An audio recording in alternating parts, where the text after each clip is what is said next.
Good morning, my friends. Welcome to another episode of Deep True Crime, where we explore the ongoing cases that are currently in the news, or have been in the news, or have happened in the past. My whole focus around this channel is to keep you updated on things you want to be aware of, because as we know, you never know what happens, and so you should always be aware of your surroundings. And so I'm Manny Rodriguez. My goal is to help you stay alert with what's going on out there. Now, there's so many true crime fans out there, right? And so my goal is to bring in community and let's stay on top of what's going on out there. Thank you for joining me today. I'll be back in 10 seconds.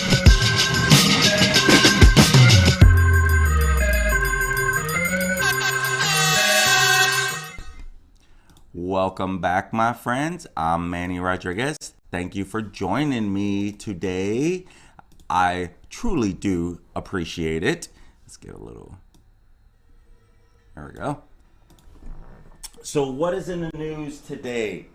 Well, of course, as we know... I forgot to turn on. See what happens when you're in a hurry? When you're in a hurry, you forget these little things. I know. I wish I wasn't always in a hurry. I agree. Well, thank you for being here. Of course, we want to continue the update around the Gabby Petito case.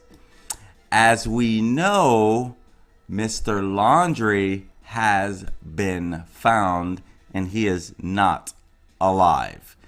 And that was one of my concerns. Will we find him alive? Now, we don't have all the information around that yet, but it definitely has been confirmed it's his body. And they identified it through dental records from what I can tell. And so let's cover some of that, why don't we? There we go. So, yes, human remains found in Florida confirmed to be Brian Laundrie. Now, we don't know more than that. We don't know, was he eaten up by an alligator? Because there's some stuff in there that will tear you up. What we do know is partial remains, could be skeleton, could just be his bones. It could be his bones alone. And so on Wednesday they found it. You guys, I think you were probably on with me. I did cover it. That was one of my last videos. And so here they were looking all over for him. They finally opened up the Carlton Reserve for guests to come back in. And his parents are like, okay, we know where he would go. And they find him. They pretty much led him right to him. And there's already, of course, a little, should I say, some shady looking stuff around it. The way the parents went in and boom, we found his bag. It was really odd. Like they knew exactly where to look, which would make sense in some ways because, well, they know where he was going. So it was more like, hey, we were saying he was going over here. Let's go over here and check. Oh, great. We found something. And so that's where it's a little bit challenging to actually know, like, okay, did you guys know more or you didn't know more? And we don't really know more than that. So the question is, will they be held accountable for anything? I'm going to guess not. Hopefully they don't try to get the reward money because they kind of led this whole thing in finding his dead body. They definitely left visibly upset. And so here we have it. They finally got him. And right here, a comparison of dental records confirmed that the human remains found at T. Mabry Carlton Jr. Memorial Reserve and Myakkahatchee Creek Environmental Park are those of Brian Laundrie. And this was confirmed by the FBI. And so even the Laundrie family attorney has been talking. And so he also, Stephen Bertolino, Brian Laundrie attorney, he has been informed of the of the remains, and he talked about it. I watched him on one of the news. He was a guest, and so he definitely did talk about it. And, you know, according to him, the family never knew much, and he was never in contact. I never had a question on whether Stephen Bertolino was in contact with that burner phone. I mean, you're talking about his livelihood, right? Of course, they're going to protect their defendant, but I don't think they're going to throw themselves under the bus to protect the defendant. And so now let me ask you guys this. Do you think this vindicates the parents now? Do you think this vindicates the parents on this stuff? You know, they said that he went to the Carlton Reserve. That's where they found him. They said they left there and that's where he was going. It kind of puts... And this is where I was watching a lot of people like YouTubers and internet sleuths. I mean, some people will run with anything. Literally, some people will run with anything. And so that's where you have to be careful on the news you're getting. That's where you have to be careful on the news that you're getting, because, come on, you never know. You never know what's right and what's wrong. Look at all of these sightings of Brian Laundrie. Canada, Mexico, Appalachian Trail. For the most part, Appalachian Trail in North Carolina, South Carolina, North Carolina, North Carolina. He was never there. He was never there. But look at all these sightings, because my gosh, if you were bald with a beard right now and looked semi-young in your 20s, you were going to get... There were cops even raided someone's hotel room, like, you know, with guns drawn and waking him up because he looked like them. And so now that the parents have found, pretty much found him, you think they'll claim the reward? You think they'll claim the reward? I mean, this reward for Brian Laundrie was up to $200,000. And so, come to find out, he basically was there the whole time. He was in the area the whole time, as the parents said. Now, what we don't know is what happened. Did he kill himself? Was he in the swamps hiding, and then boom, he was eaten by the alligators? That part we don't know yet. And so I would imagine more will come out in reference to that. And, you know, so now they continue to search for more evidence around there, more of Brian Laundrie stuff. They did find his backpack. They did find his notebook. And so, you know, according to Steve Bertolino, the Laundrie attorney, he said Brian was visibly upset when he left for the reserve. And his father wished he hadn't left, but he couldn't stop him. You know, here's my thought process.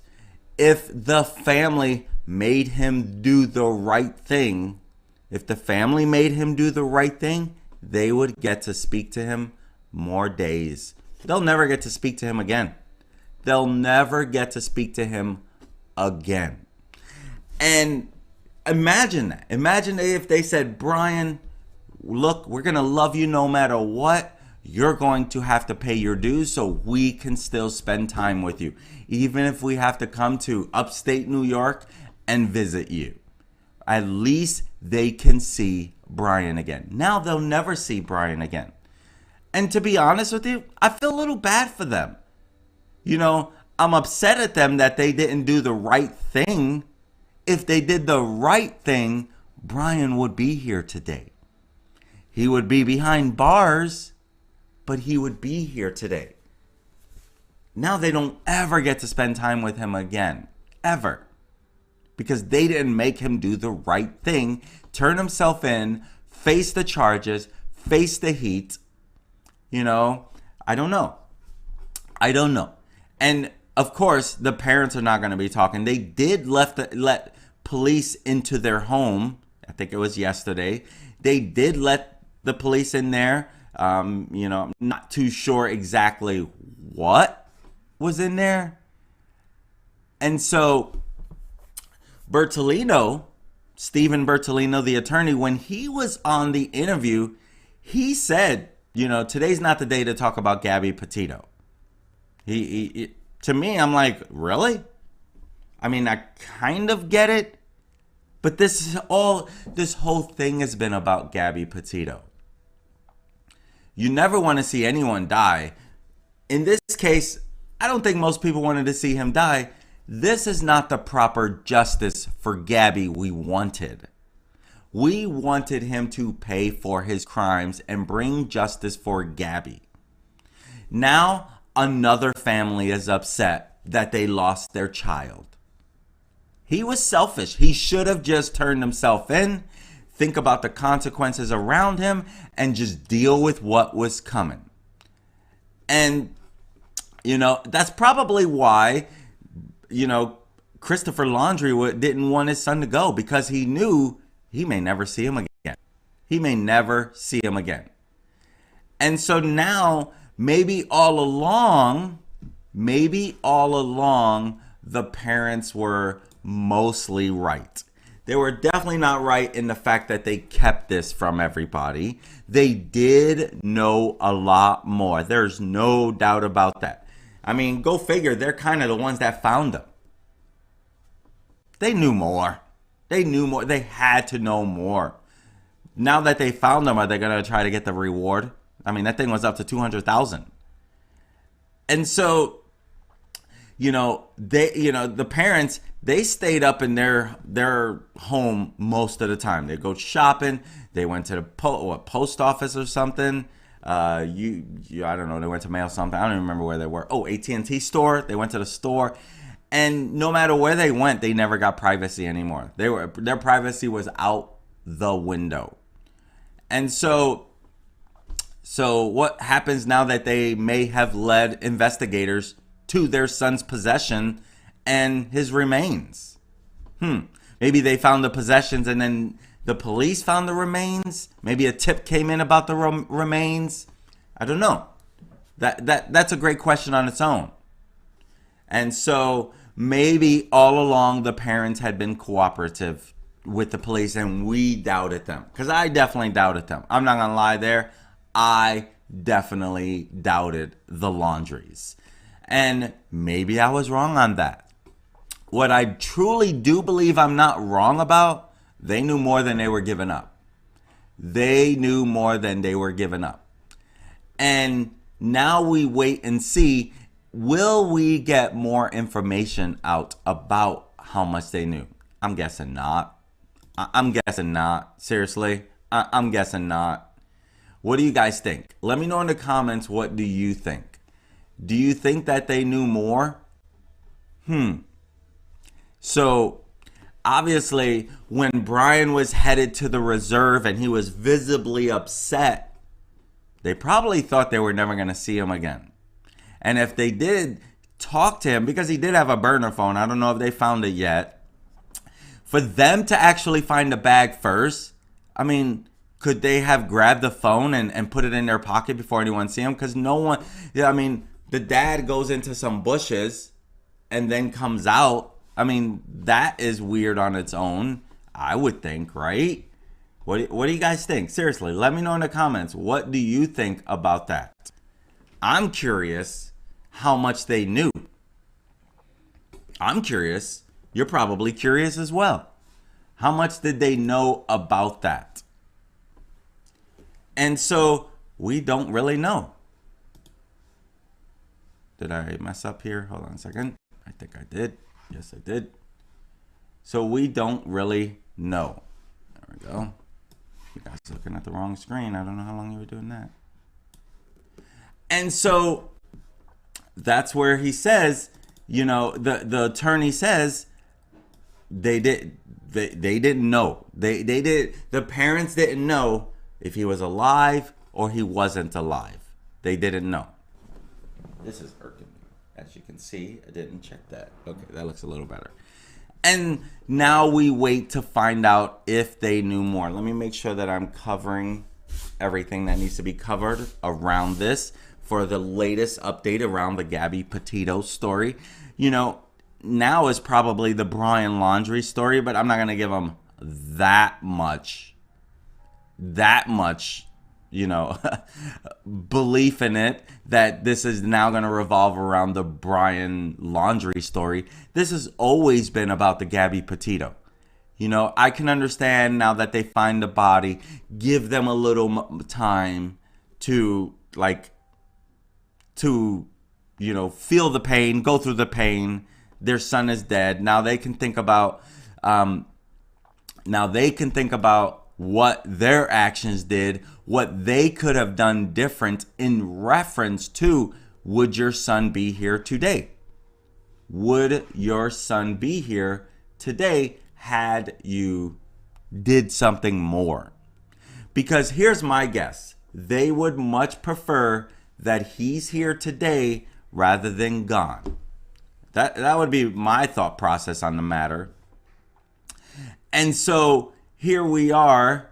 I wanted to see if this was, let's see where we're at.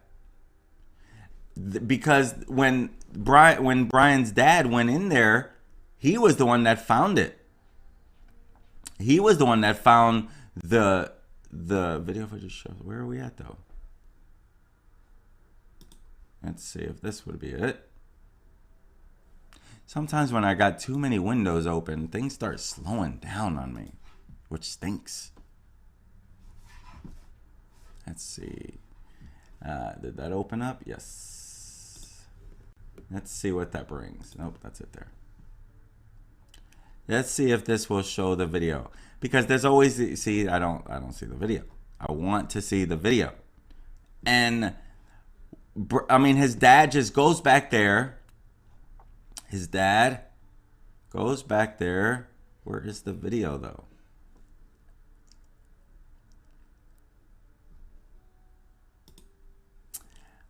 I don't know. I see all these links. There's a billion links.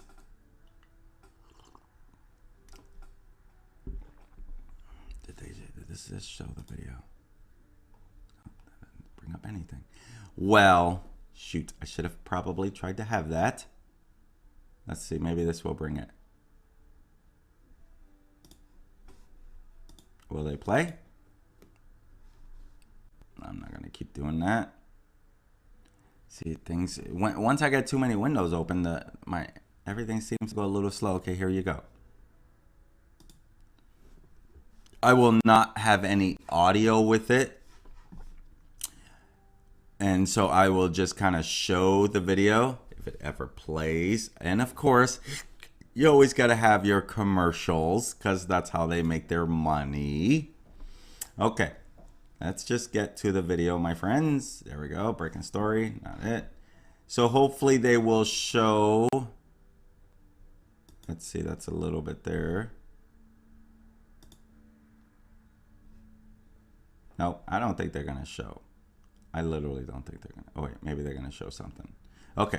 So they are going to show a little bit. Now, I showed this video a couple days ago. This was when they're looking in the bag to verify some stuff. They're looking in, like, I think his backpack. You can see you're looking really hard in there. But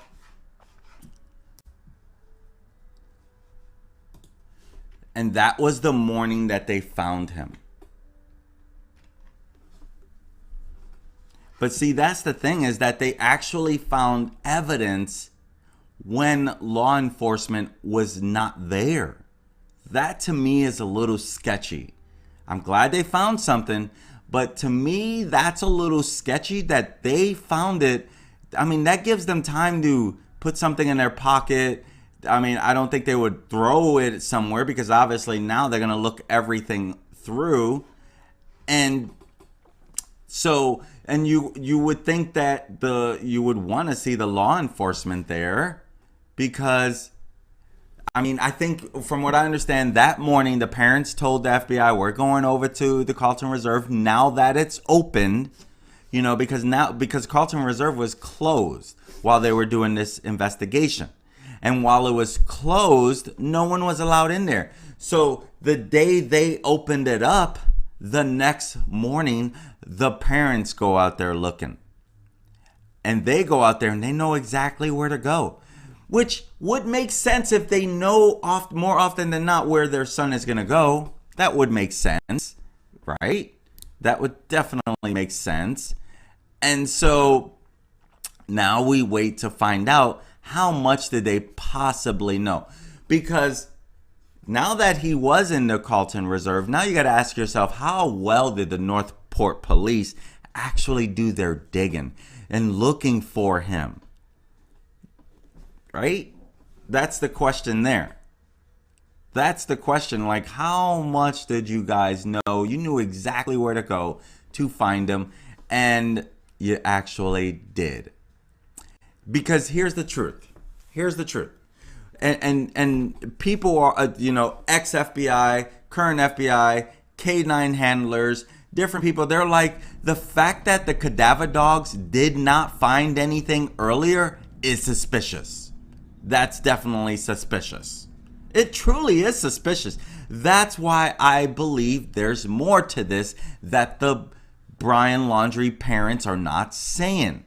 It's highly suspicious that these cadaver dogs didn't already find something. I mean, that's what they do. They find stuff. And to already be in that area and not see something, that's sketchy. That's just literally, that's hard to understand. That's hard to understand. Wouldn't you agree? I mean, what's all that about? What's all that about? And Bertolino, the attorney for the Laundries, he's like, I'm upset, I'm angry, and for the last 4 hours, I've been dealing with it. I just have to call it nonsense. And that's all the people who are reaching out with all of their own assumptions, And so he's kind of fighting back to the media, fighting back to the protesters outside of the home, fighting back to the public, and he says, this is his quote, they're extremely upset, and for some unknown reason, there are still people outside of their home yelling and screaming and causing a ruckus, which any parent grieving the loss of a child should not have to deal with. I have to agree with Stephen there. I have to agree with Stephen there. Like, what else now? We know where Brian's at. They found him. They were just being overprotective parents, is my guess. They were trying to protect him so that, I don't know why. I don't really have a reason, because I don't understand why they didn't just make him turn himself in or even call the cops to come pick him up. That way they could spend another day with him. And so I do not understand why there's still protesters outside the home. What are they yelling for now? Justice for Gabby? There won't be any justice. There won't be. There won't be the right justice. Granted, it does depend on who you are. If you are someone who wanted to see him die, well, this is justice for you towards Gabby. In your mind, this is justice for Gabby, right? And so that's where, Bertolino, he says, and he shared this a couple days ago, Chris and Roberta Laundrie went to the Myakkahatchee Creek Environmental Park this morning to search for Brian. The FBI and Northport Police Department were informed last night of Brian's parents' intentions, and they met them this morning. And that's how I knew about it, that they went over there. After a brief search off a trail that Brian frequented, some articles belonging to Brian were found. As of now, law enforcement is conducting a more thorough investigation of that area, where they would also find the remains. And so that's about it. We know that he's done messed up. And what we don't know, and we won't know until the autopsy's done, did the animals out there enjoy some dinner? Did they have their dinner and they're good for a while? Because it might be skeletal remains we found. I mean, it does decompose fast though. The heat, the rain, and from what they said, previously they didn't see anything over here because it was underwater.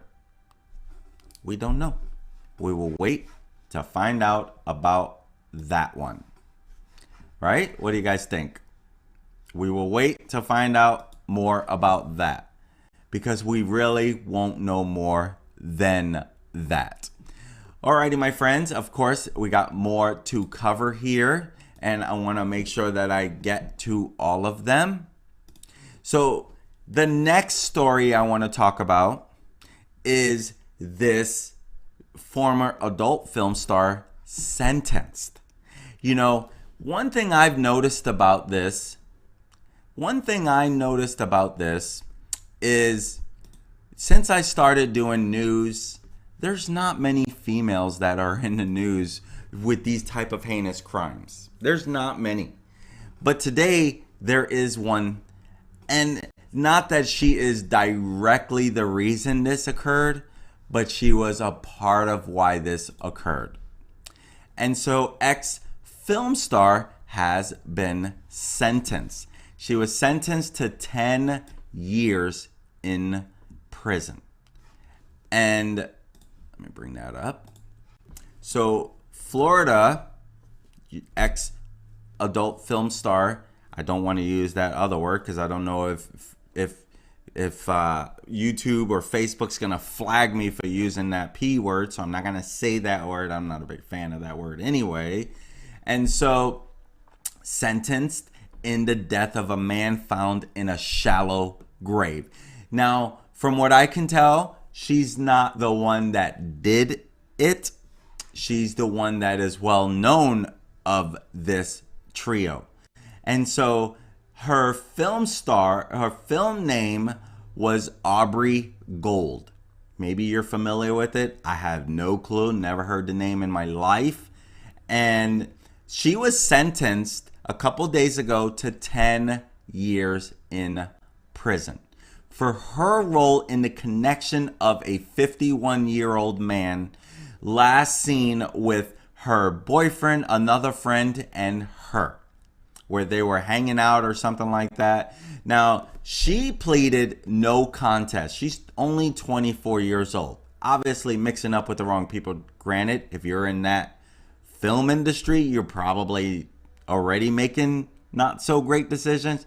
I'm not trying to judge anyone's heart, but those actions tell me maybe you weren't always, looking out for your best interests. And so here you are hanging out with the wrong people, and guess what? It led down the wrong path.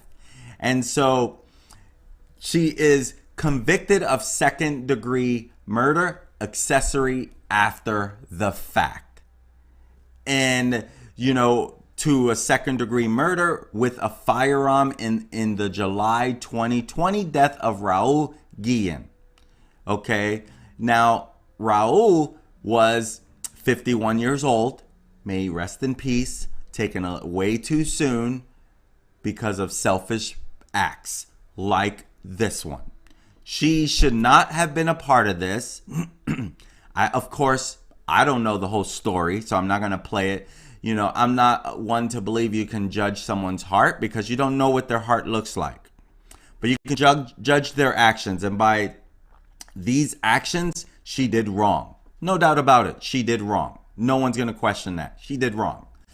And so Guillen's body was found in a shallow grave in August 2020 off a road in Graceville, Florida. And then her then boyfriend, William Parker, and friend, Jeremy Peters, were also charged in a murder case. And so Guillen was last known to be at Jeremy Peters' home, along with Lauren Wombles, who's also Aubrey Gold, and with William Parker. So these were the last people to see him alive, which generally that's where your investigation gets deep, when you know who is the last person to see them. And so investigators found evidence that linked Guillen's murder at Peters' home. That's telling right there. So Jeremy Peters and William Parker, they got the most time. And Peters has already been found guilty of being an accessory after the fact to second-degree murder with a with a firearm, and the reason why Parker is not more highlighted and the main go-to person in this story is because he's still awaiting trial. He's still awaiting trial, so we don't know what will happen. And so Lauren Wambles, also known as Aubrey Gold, she had been in 31 adult films since in a 3-year span. That's a lot. Between 2015 and 2018. And so if you know her, then, you know, maybe you're upset at her that she did this. I'm upset that anyone would take a life young. I mean, 51, he still had a long way to go. I don't know if he had family. I don't know the whole story behind around him. But, you know, I would like to say at the end of the day, Raul Guillen, rest in peace. I hope there's some justice that's brought to you from these 3 that did wrong. So far, 2 have been convicted and are going to spend their time in prison, and they're going to pay for what they did. And so hopefully this will bring justice to you and your family members who are following this, and we'll find out more, I'm sure. So there you have it.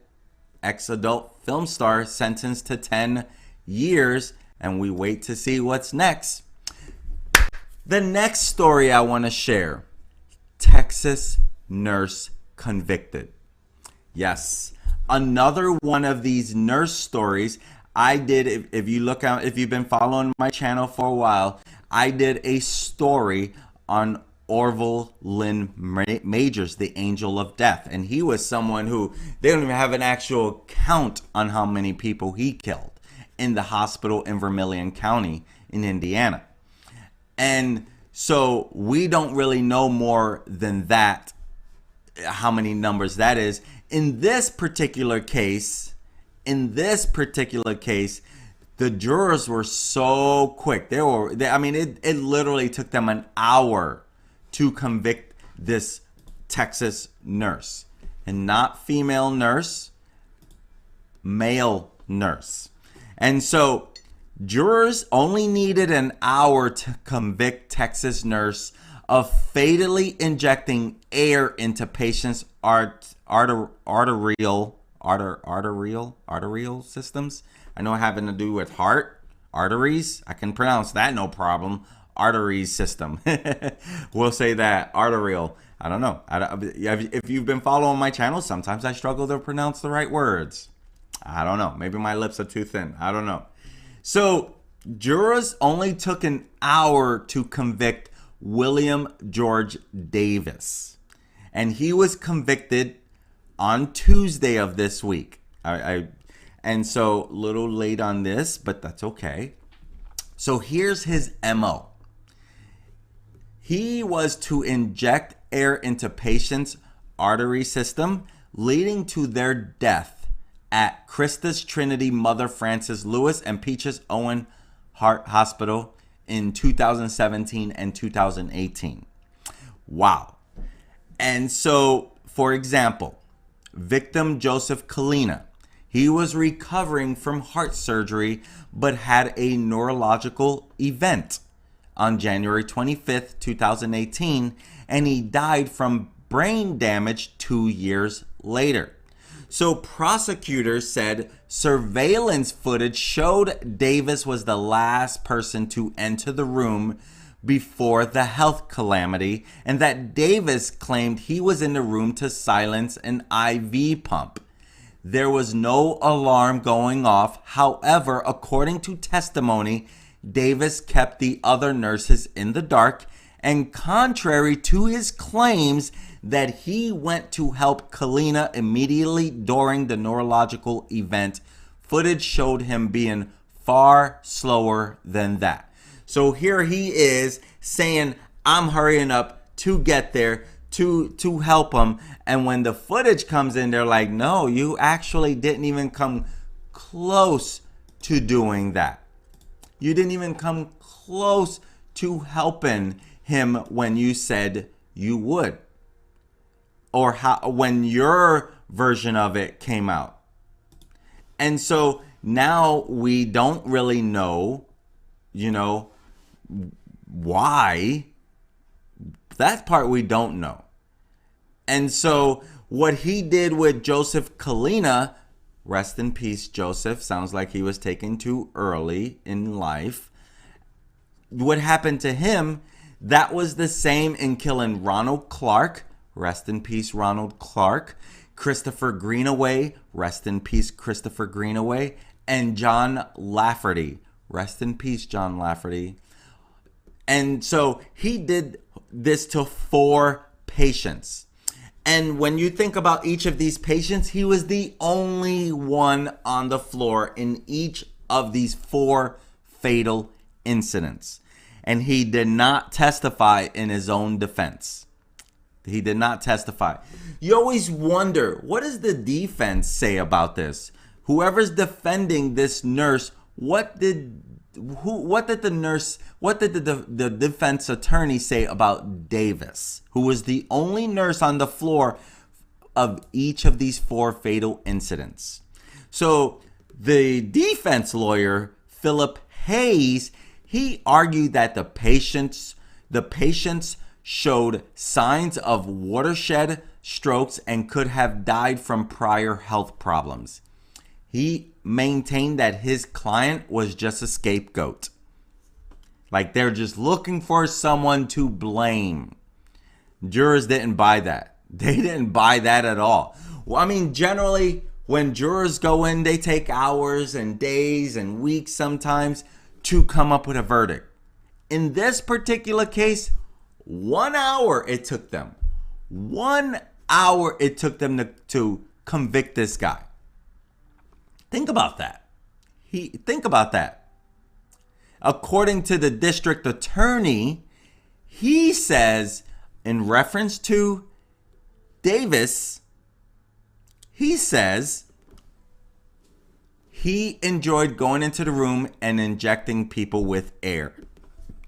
I mean, that's scary. I didn't know, like, injecting someone with air can cause problems. I'm not a nurse. I didn't go to nursing school, you know. I didn't. So I cannot even fathom what that does. But when you have 4 lives taken in a similar fashion, that is creepy. That's scary. That's messed up. That's messed up. For real. That's just messed up. And so Texas man convicted, took 1 hour to convict this guy, and rest in peace to his victims. So next story I want to talk about, another domestic violence. Another domestic violence case.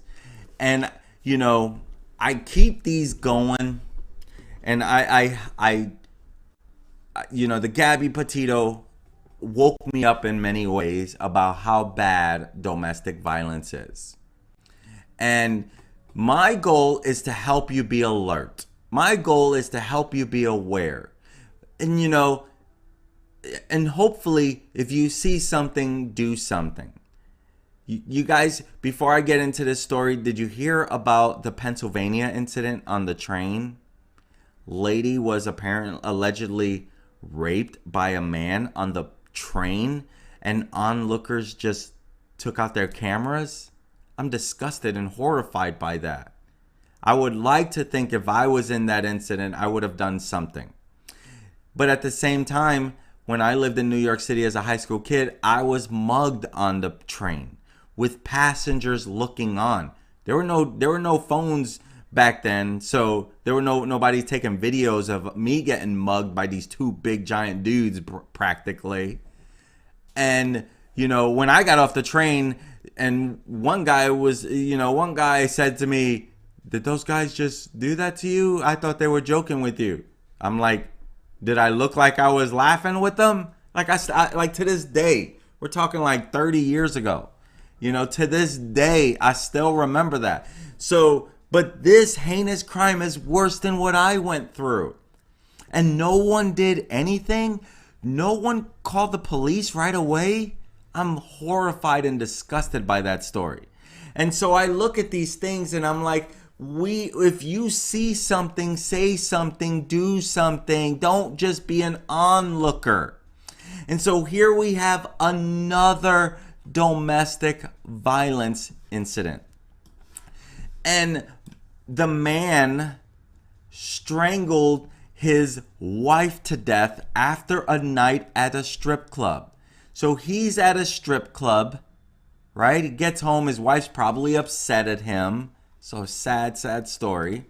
Wife is probably upset at him. And so he's sentenced to prison for strangling his wife to death after night at strip club, burning her body in the backyard shed. Terrible. Terrible. The type of stuff you don't want to know that occurs. I'm sick to talk about it, but I talk about it so that you can be alert and aware of the things you need to be careful for. And so a Texas judge issued a sentence for a man convicted of strangling his wife to death and then burning her remains in a backyard shed. Terrible, terrible. And so 46-year-old J. Patrick Hammersley, he was sentenced to 40 years in state prison for murdering his 29-year-old wife, Mara Vestal, in February of 2019. Rest in peace, Mara Vestal. And so a jury agreed with prosecutors that the defendant then discarded his wife's remains, which were never recovered. So they don't even have the body. They don't even have the body. Wow. And so that's sad. And so, but I wonder how they know I wonder what they did find of her. And so let's see. I agree. Vestal's older sister says she was taken from us at the age of 29. Way too young, right? She still had a lot of life to give and have. She didn't make this choice. God didn't make this choice. Jay did. Jay took her from us. I agree. Jay is 100% guilty. Wow. I mean, terrible. And so it looks like both of them, the husband and wife, they went to a strip club on the night of February 16th. On their way home from the strip club, the two got into a verbal argument. And the verbal argument, it continued and it escalated and it then became physical. It then became physical after they reached their home. And Hammersley reportedly claimed that Vestal started hitting him first, and he reportedly responded by strangling her to death on their bed. I don't care. I don't care what did she try to kill you? Were you defending yourself? You know, I don't know how big this guy is. I don't know how small or big Vestal is.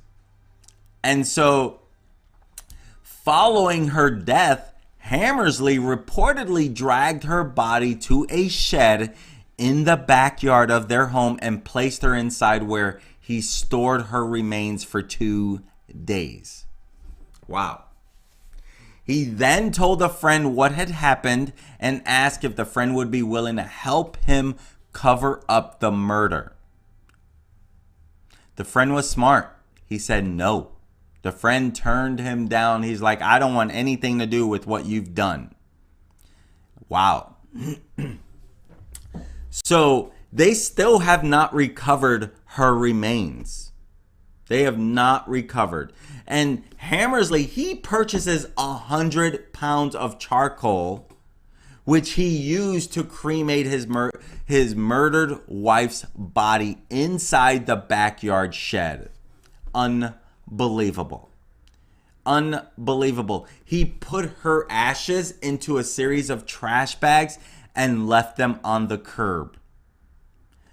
But the garbage collectors didn't pick up the bags. They didn't even pick up the bags. So Hammersley then packs up the bags inside his vehicle, and he drove the remains to his place of business, which is RV and Car Care, where he threw them in a dumpster. And this is what, Hammersley told investigators. Hammersley told investigators he himself did a good job of disposing the body. Well, I'm glad they were able to still convict him without the body, though, because of his friend, him sharing even what he's done, but they don't know where the remains are. Interesting. So, how this all began? The family members contacted the sheriff's office in March after they started growing really concerned when she stopped answering their calls and responding to any text messages. And so soon after, Hammersley, trying to play the innocent role, he attempted to file a missing persons report for his wife.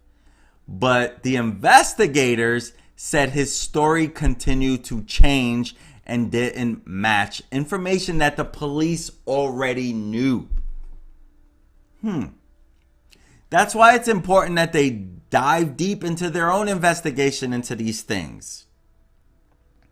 And so Hammersley again spoke to the friend he had asked to help with the cover-up by lying to the person and saying he'd reported his wife's murder to the police. So he told his friend, hey, I told the police about the murder, because the friend already knew something. But when the friend discovered Hammersley was lying, the friend is the one who reported the crime to the police. Great job, friend. Great job. And so Hammersley turns himself in on April 3rd, and he was charged with murder and tampering with a corpse, which is a felony as well. And he pleaded guilty to the charges. So there's no I didn't do it. He pleaded guilty to these charges. And so this is another episode of domestic violence spinning out of control. And this is where this stuff gets so unfortunate. And Assistant District Attorney, he shares, this is his quote, "This is a situation where they got into an argument one night and he strangled her. Unfortunately, this is not an uncommon situation." For example, Gabby Petito, Brian Laundrie strangled her after they had a big fight at Mary Piglet's. And he continues to say, "Unfortunately, this is not an uncommon situation. Domestic violence is rampant, and we hope that by holding offenders accountable, we can prevent this from happening to other victims." Wow. And let me show you guys this.